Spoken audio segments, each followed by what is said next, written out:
Magandang umaga po sa lahat. Sa lahat po ng inaabot ng tinig na ito, pagpalain po kayo ng Panginoon sa maikling mensahe na ipapahatid ko po sa umaga pong ito. Alam niyo po mga kapatid ko po sa Panginoon, maraming tao ngayon na ang pagkakakilala sa Diyos ay Diyos na mabagsik, Diyos na kapag ikaw ay nagkasala, ay nakaamba na kaagad ang pamalo. At marami pong mga tao ngayon na ang pamamaraan nila upang baguhin ang tao ay yung ipamukha sa kanila ang kanilang mga kakulangan, ipakita sa kanila ang kanilang mga kasalanan.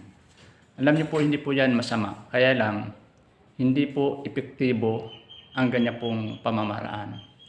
Ang pinaka-epektibo po na pamamaraan upang ang tao po ay mabago ay yung ipakita mo ang kabutihan ng Panginoon, ipaalam mo na mahal sila ng Diyos sa kabila ng kanilang karumihan.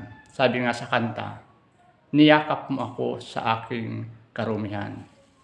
Kaya ka pong yakapin ng Diyos anuman ang iyong karumihan.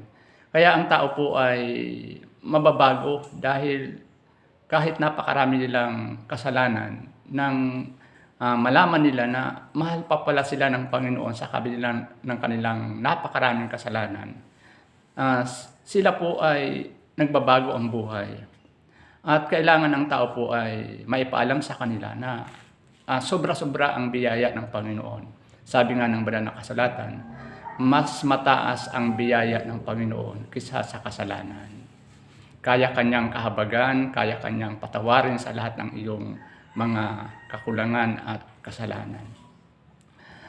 Sabi nga ng banal na kasulatan na ang biyaya ng Panginoon ang siyang nagtuturo sa tao upang taklikuran ang kanilang mga kasalanan.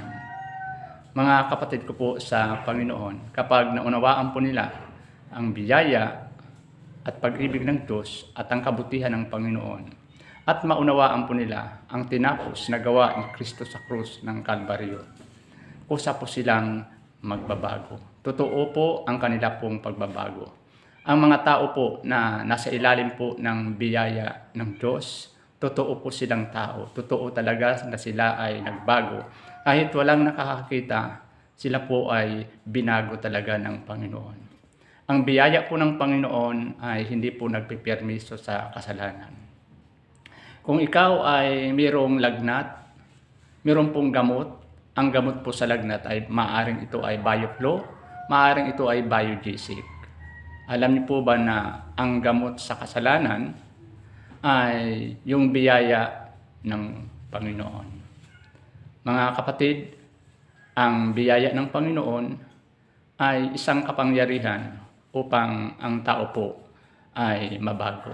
Wala pong ibang biyaya kundi ang ating pong Panginoong Hesus. Sabi ng banal na kasulatan, ang kautusan ay dumating sa pamamagitan ni Moises, ngunit ang biyaya at katotohanan ay dumating sa pamamagitan ni Kristo Jesus. Pagpalain po kayo ng maikling mensaheng ito sa umaga pong ito. God bless us all.